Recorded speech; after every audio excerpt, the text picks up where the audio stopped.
Tense negotiations have begun on a proposed UN resolution to put Syria's chemical weapons under international control. The plan, proposed by Russia, appears to have eased the threat of a military strike by the U.S. Both the U.S. and France are demanding the resolution carry severe consequences against Syria for non-compliance. Russia objects to those demands. TSB test results show that the petroleum crude oil transported in the tankers on the accident train was not accurately documented. The Transportation Safety Board says the crude oil in the tankers that derailed and ignited in Lac-Megantic was more hazardous than marked. The TSB said that explains why the oil ignited so quickly.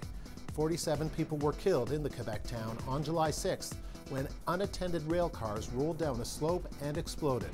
The board is calling on regulators on both sides of the border to review the process that helps rate dangerous goods. It's time to replace the tired Conservative government we face in Ottawa, and it's time for an NDP government in 2015. NDP leader Tom Mulcair spoke in Saskatoon today as his party wraps up their summer caucus. Mulcair laid out his fall agenda and mapped his party's road to the next federal election. He says it's time to end the era of scandal and corruption and give Canadians the government they deserve.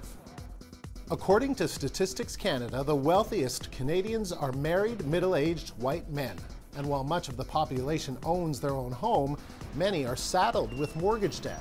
It's the latest and final batch of data to be released from the new National Household Survey. The survey replaced the long-form census scrapped by the Conservative government in 2010. The cost of a university degree in Canada is going up.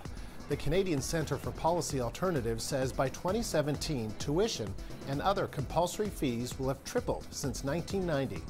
Students in Ontario are paying the most, while Newfoundland has the lowest tuition.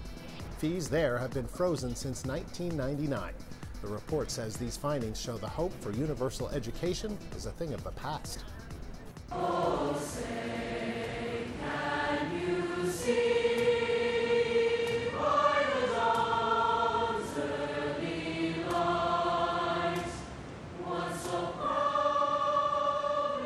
Across the United States, Americans solemnly marks the 12th anniversary of the September 11th attacks. Family and friends gathered in New York at the World Trade Center Memorial, reciting the names of the nearly 3,000 people who died. In Washington, President Obama spoke at a ceremony held at the Pentagon. Let us have the strength to face the threats that endure, different though they may be from 12 years ago, so that as long as there are those who would strike our citizens, we will stand vigilant and defend our nation. A memorial was also held to remember the passengers of Flight 93.